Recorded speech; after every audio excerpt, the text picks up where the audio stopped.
This is the second chapter in our ecology unit, Population Ecology.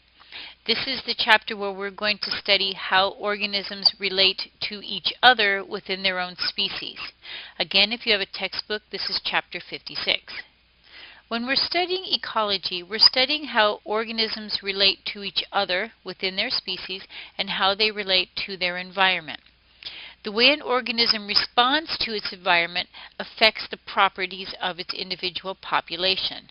So, for example, does the population have a high or a low size, meaning number of individuals? Does it have a high or a low birth weight? Does it migrate or is it stationary? All of these are in response to the abiotic environment. Abiotic means the non-living world. So we're looking at temperature, water, soil, all those things that make up climate. The biotic portion is, of course, the living world. The abiotic portion of the environment determines the climate, and the climate in turn determines the organisms that live there. Temperature, water availability, sunlight, and soil are all examples of those abiotic factors. Within each one of these factors, there is a range. Every organism has a range, which is where it survives or where it thrives. So, for example, if we're looking at reptiles, reptiles are cold-blooded, and so their temperature range is small, because their body temperature reflects the temperature in which they live. So it can't be too cold or they can't move. It can't be too hot or they overheat. Water availability also has a major influence on life. If we're talking about larger animals that need watering holes, they may migrate as those watering holes dry up or fill up based on the rainfall. We may be talking about how an organism obtains its water. So, for example, the kangaroo rat lives in the desert. It gets all its water from the food that it eats. It doesn't drink at all. It could also be how an organism keeps dry and warm during the rainy season. Does it burrow under the ground in order to avoid the rains? Sunlight and soil primarily are plant related because plants require good soil quality and a specific amount of sunlight to do photosynthesis. But sunlight also triggers certain behaviors in animals, as we've talked about before: migration, hibernation, and so on. These are different examples of various climates that are found throughout the world, and we're going to discuss in class the different abiotic factors that cause those climates to become and how those abiotic factors in turn have affected the animals that live within them. All organisms have to respond to changes in their environment. Sometimes those changes are immediate and temporary, such as it gets too hot during the day or gets too cold at night, or they can be long-term environmental changes, which actually refers to climate changes, where long-term droughts will actually begin to change the environment toward a more desert-like area. Individuals that respond to short-term environmental changes will do things like panting, sweating. Reptiles will sit on a rock and they will sun if they're too cold. All those are short-term responses. Long-term responses are actually a relationship to adaptation or evolutionary responses, meaning that the organisms will actually change over time just as the environment changed over time. The first of those long-term responses are physiological responses. Physiology are those functions and processes that happen on the inside of an organism. So, for example, Elk that live high up in the mountains where the atmosphere is thin will have more white blood cells. White blood cells carry oxygen, so they have a more efficient oxygen moving system because of the lack of oxygen in the atmosphere. Another long-term response is a change in morphology, and morphology is structure. My example is a picture of a bird bone. Most animals' bones are solid. Bird bones are actually hollow, and this is in response to an adaptation to flight. In order for them to fly, birds have to be lighter, and one of the ways that they have evolved is to have hollow bones. That makes them lighter. Another morphological change is in behavior, and these are things that we've talked about quite a bit. So migration, hibernation, anything that an organism does in response to a long-term change in their environment. One of the things that define a population is its range, and its range is simply where it is found. A population's range will change over time. Sometimes it's really big when they're looking for resources. Sometimes it's really small when they have everything that they need. Sometimes that range changes on purpose. For example, they're looking for more food, they're looking for better habitat, in which case they'll keep their old range and the new range that they have just now found, and other times they'll find it by accident. They are being chased by a predator, or they're escaping bad weather, and they'll find a new wonderful part of their range that they didn't know existed, and so again they'll add that to the area that they're already covering. This continual movement is called dynamic. So if I say a population is dynamic, that means that they are changing, they are moving. So their range is dynamic, that means that it changes from day to day, week to week, month to month. Static means that they aren't changing at all. Sometimes animals change their range by man, and one of those would be fire ants. Fire ants came to the United States by way of man. They climbed aboard boxes, rail cars, trucks, and when those things moved into the United States, the ants came with them.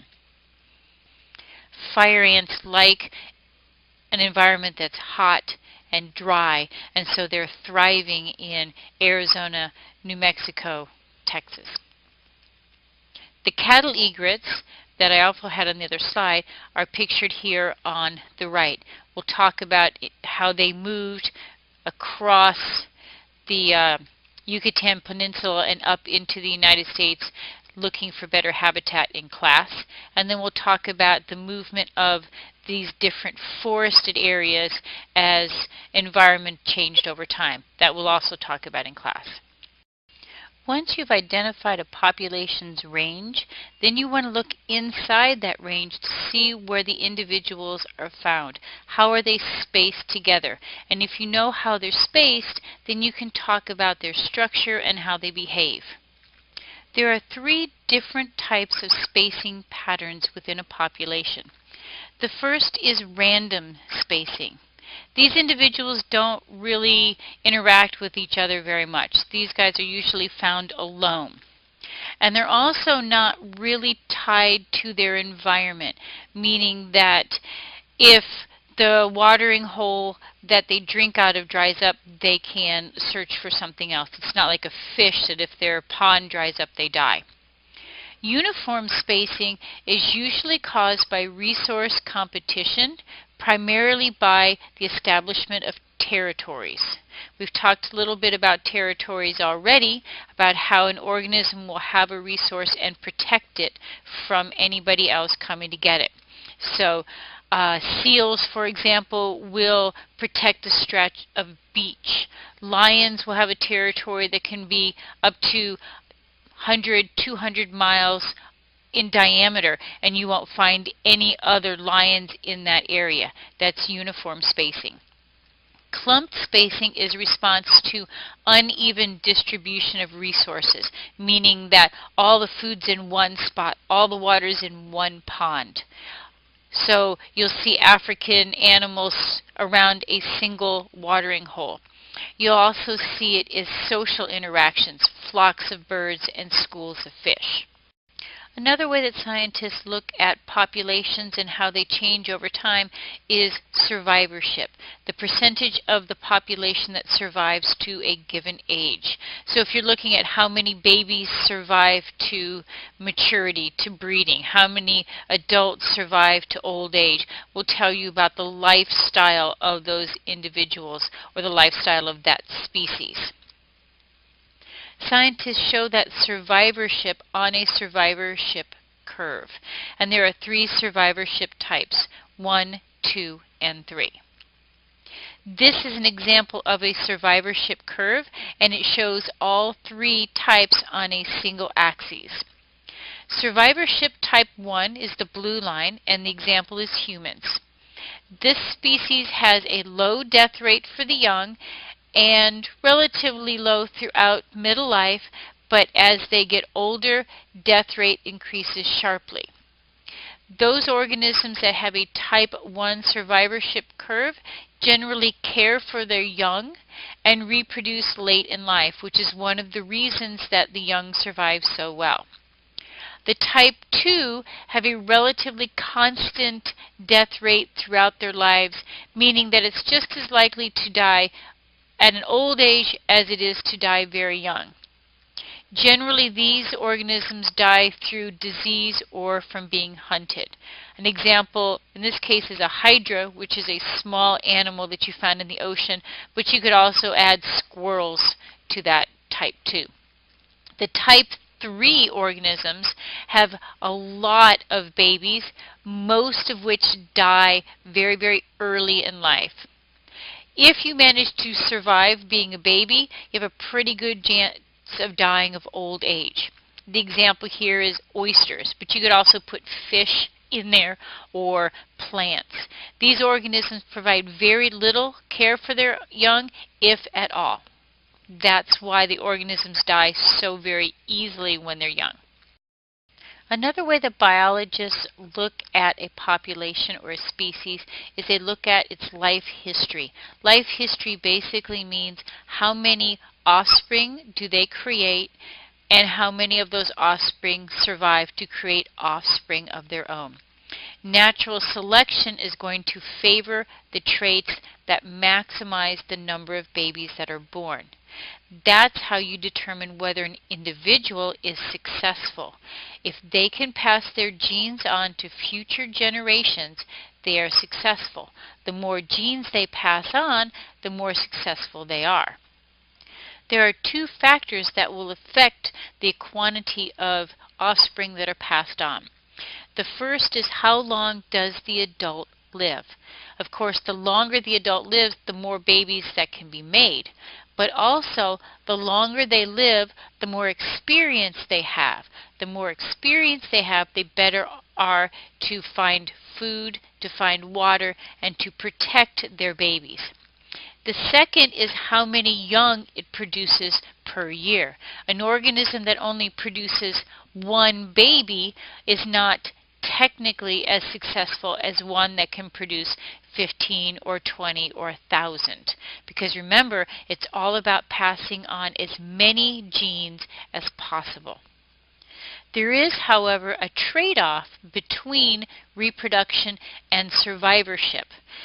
Said that you want to pass as many genes on as possible, so it makes it sound that automatically if you can make 10 babies, you're more successful than an organism that makes 1.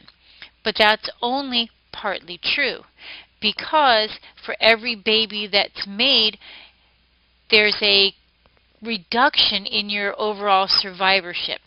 Here's what I mean. When you have a baby, say you're a deer, okay, you have to spend a certain amount of your own personal energy creating that baby, which means those are not resources in that you can have for your own health. And you also have to spend a certain amount of your resources protecting that baby. all those resources that you spend on your baby, you can't spend on yourself. If you have less resources within yourself, meaning you're not quite as healthy as you would be, then next year you may not reproduce at all, or you may not survive. You may have taken so many resources from yourself that you may actually be caught and killed. So there's a balance between how many babies you make and how long you survive. If the number of babies starts to cut back on your survivorship, then the number of babies that are made are reduced. All organisms have a biotic potential. That's the maximum growth rate that that species can have if there's no limitations. You have all the food, you have all the water, you have all the necessities that you need in order to thrive and make as many babies as possible.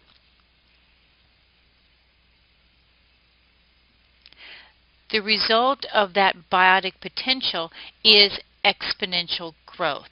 That exponential growth will, of course, create a population explosion.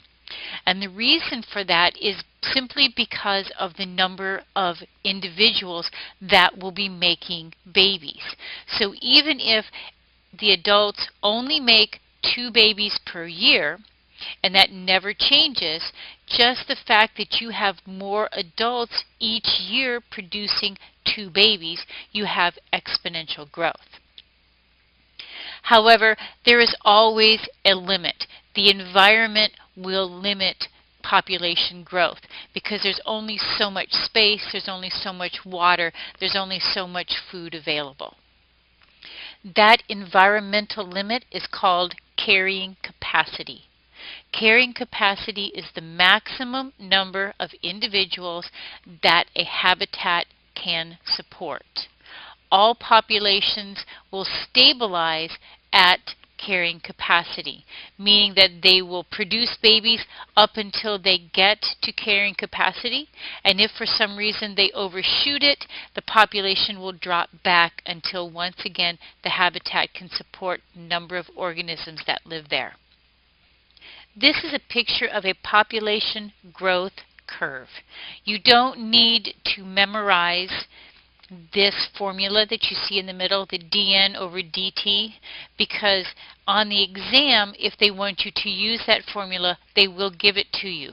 But what you need to be able to do is to explain it in terms of the graph.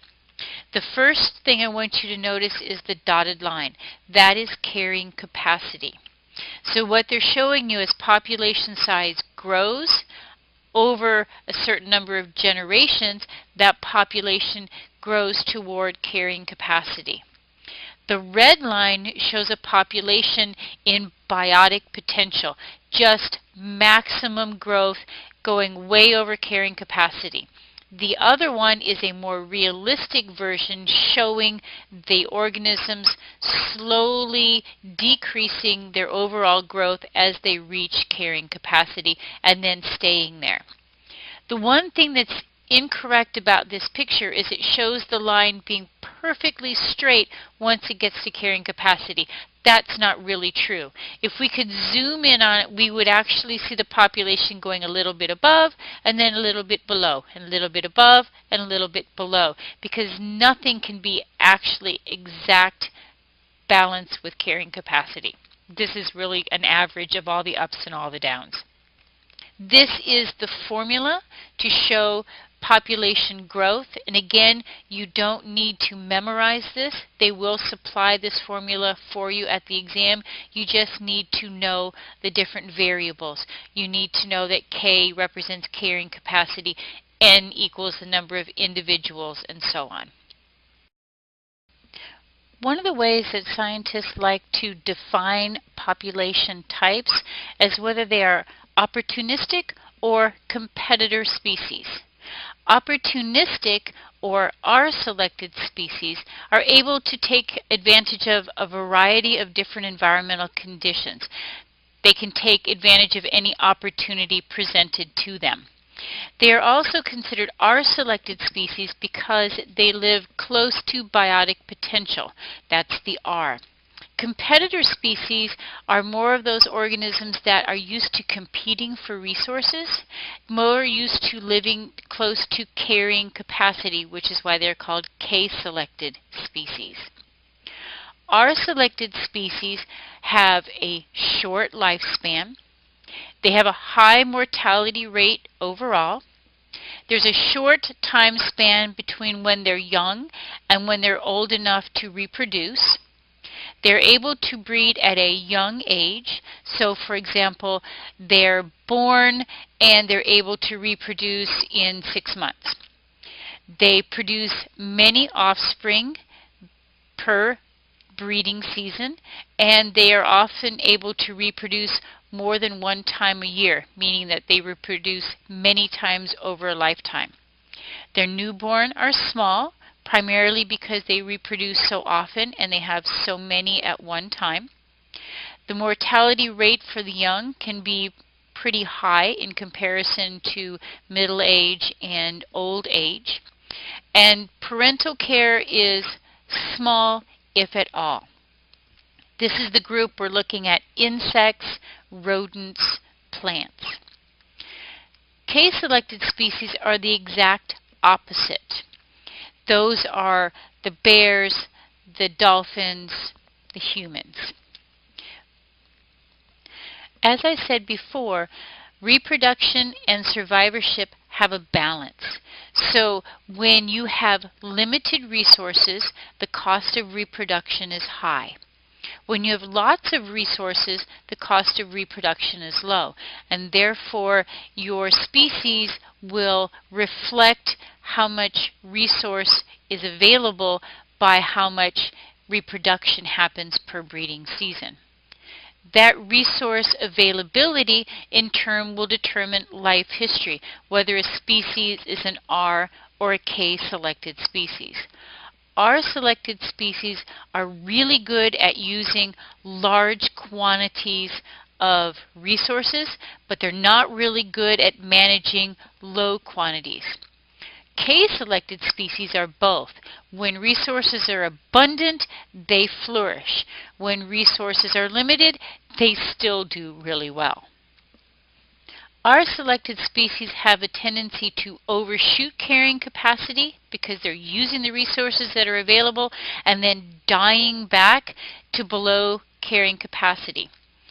K-selected species have a tendency to be more of a slow curve, getting up to carrying capacity and staying that way. So if we went back to that graph a couple slides ago, the red line would be an R-selected species, the blue line would be a K-selected species.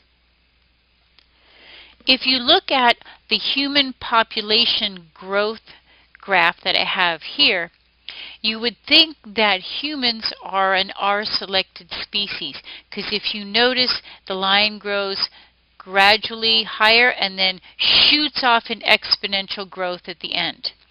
Humans, of course, are K-selected species. So then you have to wonder what happened to make this exponential growth happen.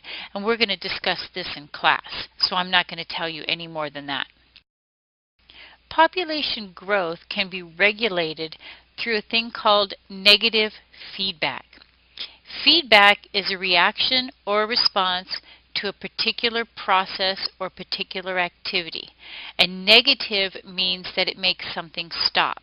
So in this case, negative feedback is going to mean that population growth slows or stops in response to something that's happening within the population. So the first of these are density-dependent factors. These are factors that come into play when the population has grown to a large size. So, for example, populations that have grown too large have an increase in intra-specific competition, meaning competition for resources between the members of the same species. That means that because it's competitions, some are more successful and some are not. So rather than everybody being healthy, only some are. There's an increase in predation because as a population grows, predators notice it more. That means that there are more individuals caught and killed. As a population grows larger, there's an increase in crowding. As groups get more and more crowded, they become more and more aggressive because they're nervous, because they're always constantly guarding their space, guarding their food, or just being pushed around. You know how you can be when you yourself are in a large crowd. It also causes an decrease in growth rate, meaning that when babies are born, they grow slower, they become smaller adults, and they're less healthy. And then, of course, as disease comes in, if you have a large population, disease pass faster than they would through smaller populations. The second type of negative feedback are density independent factors, and these are things that limit population, but the actual size of the population has nothing to do with it. These are environmental factors. They could be large scale, like flooding, or it could be small scale, just a dry summer season. Density-independent factors have a tendency to make growth patterns erratic, meaning they'll grow rapidly when conditions are good, drop suddenly when conditions are bad, stay stable when conditions are relatively normal but not exceptional. Population size can also be regulated through positive feedback. In this case, when the response causes the population to actually grow. This is called the Ali effect, named after Mr. Warder Ali of the University of Florida. In this case, when the population size gets large, growth rates actually increase. For these particular organisms, the population has to be large or they don't breed. Locusts are one of those groups. The population size has to be very large in order to stimulate the need for reproduction. Puffins also are affected in this way, and we'll talk about them in class. The last thing we're going to cover is the idea of a population pyramid. A population pyramid is a bar graph, and it's used to show the number of individuals in age categories that are of interest to the biologist. It was originally put together for human populations so that we could look at what populations were growing, what populations were declining. But it can be used for any living organism, and it's used to determine the population's stability and the population's future size. This is particularly important for organisms that are endangered or protected, so you know as a biologist what kind of preparations you need to do to keep that species alive. As you look at the pyramids, you'll see that they're divided between male and female. This is important because you need to know the relationship in terms of numbers between males and females. A good, healthy, growing population has more females than it does males because females are limited in how many babies they can have. The next thing you need to look at is the base of the pyramid. If the base of the pyramid is larger than the top of the pyramid, that's a growing population, because the base of the pyramid is the future breeding population. You want to be able to make more babies now than you have dying. Okay, so if you look at the growing population, you can see that the number of future parents is very large. If you look at the middle, the declining population, the base is smaller than it is in the middle. That means that the number of future parents is smaller than the number of parents that they have now. So there will be fewer babies made in the future than there currently are now. This means the population is declining. The last population is a stable population. the base of the pyramid, the future parents are approximately the same size as the current parents. That means that the future number of babies will be approximately the same as the number of babies that are being made now. That means this population is not growing or declining, but it's relatively stable. This is the end of Chapter 56, Population Ecology. We have one more, Community Ecology, in the Ecology unit.